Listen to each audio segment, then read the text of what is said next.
Bismillahirrahmanirrahim. Assalamualaikum warahmatullahi wabarakatuh. Perkenalkan, nama saya Haifa Askatania dari kelas 11 IPA 1. Tujuan pembuatan video ini untuk mempresentasikan tentang peran Muhammad Natsir dalam kemerdekaan Indonesia.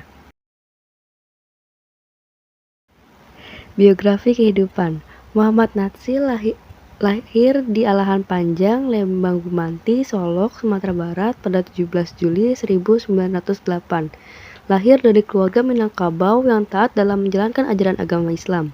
Ayahnya bernama Muhammad Idris Utansari Pado dan ibunya bernama Khadijah. Ia memiliki 3 orang saudara kandung, masing-masing bernama Yukinan, Rubiah, dan Yohunusun. Jabatan terakhir ayahnya adalah sebagai pegawai pemerintahan di Alahan Panjang, sedangkan kakeknya merupakan seorang ulama. Ia kelak menjadi pemangku adat untuk kaumnya yang berasal dari Maninjau, Tanjung Raya, Agam, dengan galur Datuk Sinaronan Panjang. Pada 20 Oktober 1934, Natsir menikah dengan Nurhanar di Bandung.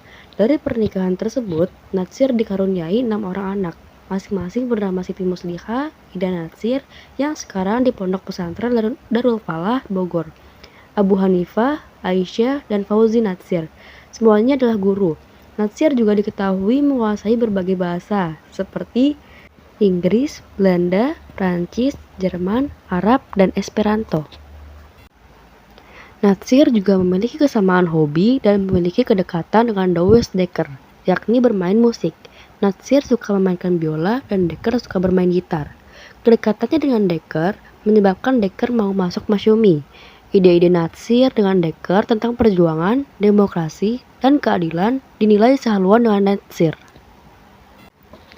Natsir banyak menulis tentang pemikiran Islam. Ia aktif menulis di majalah-majalah Islam setelah karya tulis pertamanya diterbitkan pada 1929. Hingga akhir hayatnya, ia telah menulis sekitar 45 buku dan ratusan karya tulis lainnya. Ia memandang Islam sebagai bagian tak terpisahkan dari budaya Indonesia. Selama hidupnya, ia dianugerahi 3 gelar Doktor Honoris Causa, 1 dari Lebanon dan 2 dari Malaysia. Pada tanggal 10 November 2008, Natsir dinyatakan sebagai pahlawan nasional Indonesia. Natsir dikenal sebagai menteri yang tak punya baju bagus, jasnya bertambal.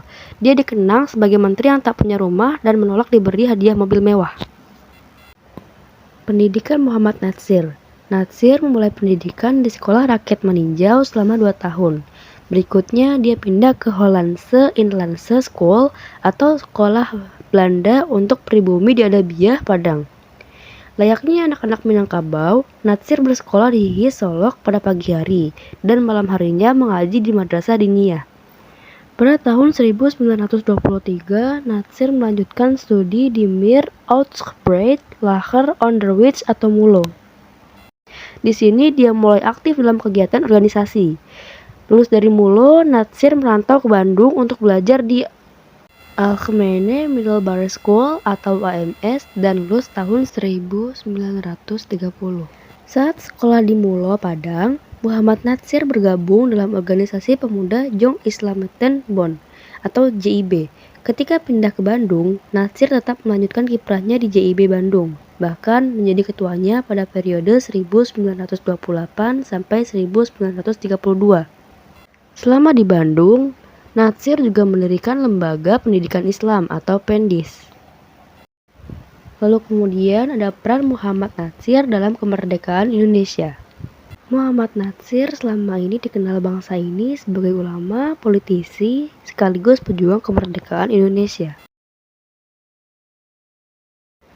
Natsir juga dikenal sebagai pribadi yang aktif.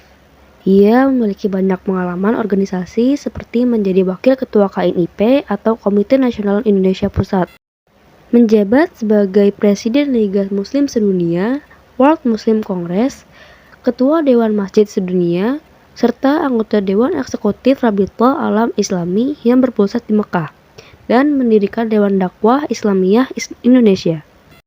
Dari kiprah panjangnya, ada satu peristiwa yang tak kalah penting yang banyak dilupakan bangsa ini.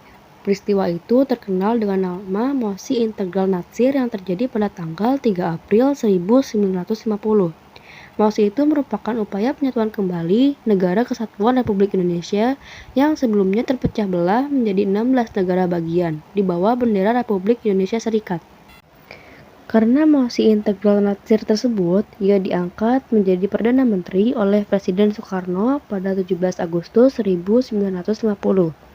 Namun, ia mengundurkan diri dari jabatannya pada tanggal 26 April 1951 karena perselisihan paham dengan Soekarno.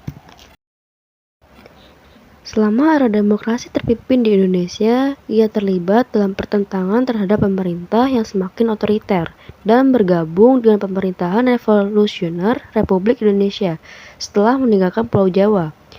PRRI yang menuntut adanya otonomi daerah yang lebih luas disalah-tafsirkan oleh Soekarno sebagai pemberontakan.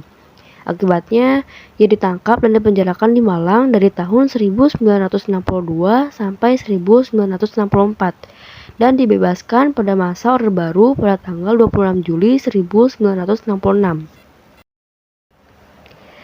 Setelah dibebaskan dari penjara, Natsir kembali terlibat dalam organisasi-organisasi Islam seperti Majelis Tansisi Rabitoh Alam Islami dan Majelis Al-Alami Lil Masjid yang berpusat di Mekah, Pusat Studi Islam Oxford atau Oxford Center for Islamic Studies di Inggris, dan Liga Muslim Sedunia, World Muslim Congress di Karachi, Pakistan. Pada masa awal Orde Baru ini, ia berjasa mengirimkan nota kepada Tunku Abdul Rahman dalam rangka mencairkan hubungan dengan Malaysia. Selain itu pula, dialah yang mengontak pemerintah Kuwait agar menanamkan modal di Indonesia dan meyakinkan pemerintah Jepang tentang kesungguhan Orde Baru membangun ekonomi. Peran penting Muhammad Natsir untuk Indonesia adalah ketika ia menjadi Perdana Menteri dalam Kabinet Natsir 6 September 1950 sampai 21 Maret 1951.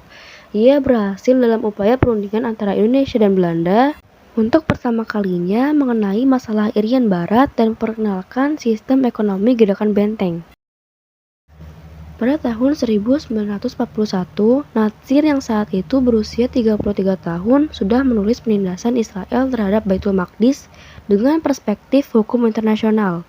Natsir saat itu mengkritik sikap Perdana Menteri Afrika Selatan periode 1919 sampai 1924 dan 1939 sampai 1948. Jan Smuts yang menyebutkan Balfour Declaration atau Deklarasi Balfour telah sesuai dengan hukum internasional. Natsir menegaskan bahwa hukum internasional tidak dapat dipakai untuk melegitimasi penjajahan dan pelanggaran terhadap kedaulatan suatu bangsa. Pada tahun 1938, Natsir mulai aktif berpolitik dengan bergabung dengan Partai Islam Indonesia atau PII periode tahun 1940 sampai 1942. Natsir menjadi ketua PII Bandung pada masa pemerintahan Jepang. Natsir aktif di Majelis Islam A'la Indonesia atau MIAI yang dibentuk pada 5 September 1942. MIAI ini di kemudian hari berganti nama menjadi Majelis Syuro Muslimin Indonesia atau Masyumi. Selain di Masyumi, Natsir juga menjadi Kepala Bagian Pendidikan Kota Madya Bandung pada periode 1942 sampai 1945.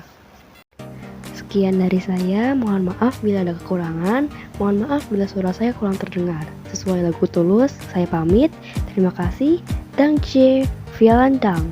Gracias, arigato, kamsahamnida, atur nuhun, matur suwun. Thank you.